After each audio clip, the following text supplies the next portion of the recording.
and others. But it doesn't just steal the gameplay mechanics from those games, it is its own game that just takes place in a bunch of other games. That's a weird sentence, isn't it? It's not something you've never seen before, but it's done really well, and it does a great job of kind of marrying together a lot of different looks and ideas in video game aesthetics, and it's fun as hell. If you remember a game on the Super Nintendo called Super Buster Brothers, it's possible you remember it from the arcade, but I remember it from the Super Nintendo, and it's really reminiscent of that as far as its gameplay mechanics. Bubbles fall from the top of the screen and you shoot at them. I realize it sounds simple, but it's fun as hell. Juanito Arcade Mayhem is out on iOS. Number 9 is Azure Lane, which is a side-scrolling shooter that is in some ways extremely strange and in some ways pretty self-explanatory. In the game, they personify various World War II warships as, well, basically women who shoot up a bunch of non-personified random ships. And I'm gonna go ahead and say this, it's in a lot of names historically accurate, but the battles are obviously side-scrolling shoot-'em-ups, so they're not really accurate recreations. Still, they're a lot of fun,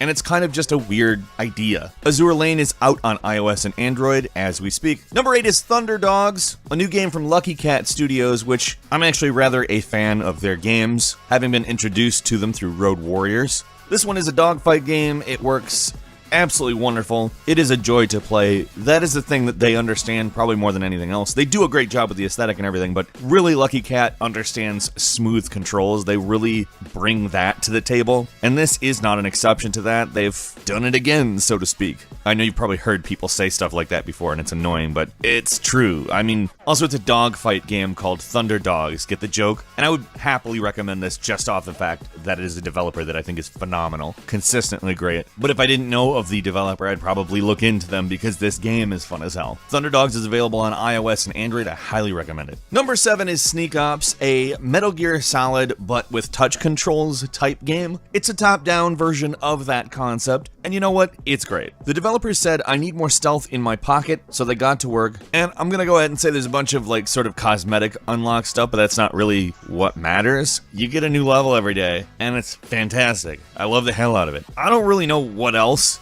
to say about it. It's that good. If it sounds vaguely like something you'd like to try, it's the best possible example of that thing. Sneak Ops is available on iOS and Android. Play this one. Number 6 is Shaq Fu, A Legend Reborn, which is a little bit different than the old school Shaq Fu. The original Shaq Fu was a fighting game. This is a beat 'em up, and it is a bizarre game. I don't know why it's a beat 'em up. I have no idea why that was what they went with, but it's a great example of one, and it's a beat 'em up featuring Shaq, who is a master of Shaq Fu. My one complaint about it is the on-screen controls are a little bit crowded, but not enough to make it not fun. Shaq Fu: A Legend Reborn is available now on iOS and Android. Number 5 is Hungry Dragon, and to go back to old school games, I'm going to go ahead and bring up Echo the Dolphin. If you can imagine Echo the Dolphin combined with chaos and destruction, that's what this is. I mean, the controls are a little bit different, obviously. This is a touch game, and Echo the Dolphin was an old school Sega Genesis game, and you may not have heard of it, but what you do in Echo the Dolphin is fly around in any direction collecting things. In this game, you fly around in any direction, fighting enemies, breathing fire, and causing destruction. It also looks great. It employs a style reminiscent of other Ubisoft side-scrolling games like Rayman, without looking too much like Rayman, and that's of course the key. Now, if you're not familiar with Echo the Dolphin, there's another game that is actually a lot more similar to this. It's Hungry Shark, although there is not really the level of sort of fire-breathing chaos that you achieve in this game. Anyway, Hungry Dragon is a great time waster. It will hook you. I had a hell of a lot of fun with it, and I highly recommend it. It's out on iOS and Android now. Number 4 is Hello Neighbor, and when I say Hello Neighbor is on the phone, that sounds like I'm just talking about talking on the phone. It's not, though. It is the full-fledged game that we've seen on several platforms now, in which you're trying to sneak into a neighbor's house while that neighbor also is trying to catch you. Now, don't allow its cutesy graphics to fool you. It's actually kind of a terrifying game for whatever reason. It's probably that it does such a good job creating tension, and suddenly that mustachioed freak is right there. This is one you gotta play if you haven't played it on another platform, and having it in my pocket I think is probably the best possible way to play it. The controls work very well, surprisingly well actually, and obviously the game is fun.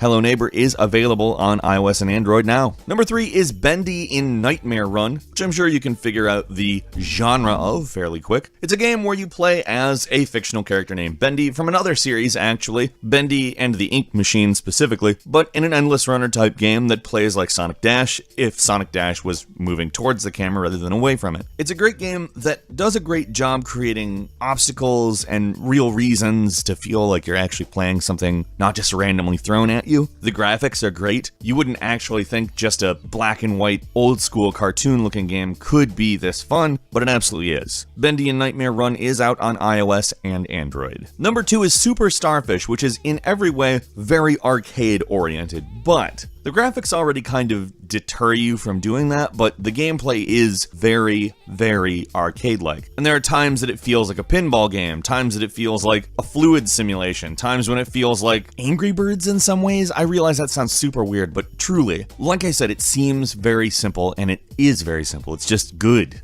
Like, phenomenal even. Super Starfish is available on iOS and Android. And finally, number 1 is Legend of Solgard, which manages to have this refreshing combination of match mechanics and RPG combat. Now, if you remember back to 2009, there was a game called Might and Magic Clash of Heroes, and that's basically the idea for the gameplay in this. You have a variety of moves that you're able to match, initiate, and obviously the ultimate goal is to win the battle. Legend of Solgard doesn't do a lot different, but it does give you a way to play this game on an ongoing basis. That's not to really take a huge dump on it or anything. There's not really a lot of games that exist in this genre. It's a bit, I guess, more than Candy Crush or a traditional Match 3 because it brings more strategy-oriented systems into the mix. But being I enjoy Match 3 games, and I enjoy RPGs, and I enjoy that Might and Magic Clash of Heroes game, and I really like the idea of having an ongoing way to play that kind of thing with new content and support from a developer who wants it to go on as long as possible, I'm absolutely there. Legend of Solgard is out now for iOS and Android. It's definitely one you're going to want to play. Which game did you end up playing on iOS and Android this month? Leave us a comment, let us know. And if you like this video, please click like. If you're not subscribed, now's a great time to do so. We upload brand new videos every day of the week, and the best way to see them first is, of course, a subscription. As always, we thank you very much for watching this video. I'm Falcon. You can follow me on Twitter at Falcon the Hero. We'll see you next time, right here on